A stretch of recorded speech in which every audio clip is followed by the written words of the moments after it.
अरे बचपन से पोसनी रे बबुआ खाड़ा टूटी बाट के भइल सियान काहे तोरा गइल डांट के सबका होला तकरार तनका सबका होला तकरार तनका भाई भाई के सबके होला तकरार तनका भाई भाई से कौन रहे तकलीफ तोहरा बापू माई से कौन रहे तकलीफ तोहरा बापू माई से बड़ा दुखावा से पोसनी एगो हीरा एगो मोती बड़ा दुखावा से पोसनी एगो हीरा एगो मोती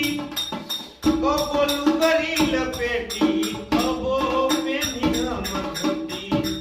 कबो लुगरी लपेटी कबो पेनी हम धोती हमरा अखिया के तरह तू ही रह जा सहारा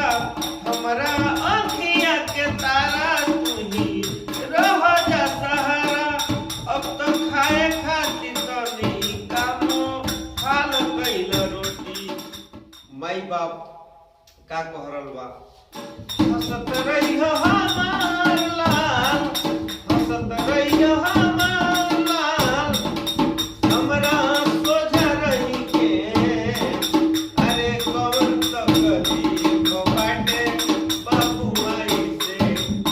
अरे कौन तकलीफ बाटे बाबू माई रहल की जे हमरा के मारे जन रे पेट के भीतरिया रे माई तो वही के हिसाब से एगो हमनी के गाना आज गौनी जा कीजिए माई बाप के बात से का तकलीफ बा बेटा बेटी के वही पे एगो हमनी के एगो छोटा सा गाना गोले बनिए जोन की हमनी के कभी ना ही जा ब्यास ना ही जा एगो टाइम पास करे खातिर एगो समाज के अंदर पोरसे नी के छोटा मोटा एगो कुछ ऐसा गाना कि जौना से आदमी के एहसास हो के गाना पर कुछ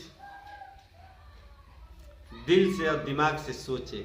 तो यही गाना के हमनी गोले बन जा आगे गाना सुनी जा तो नमस्कार।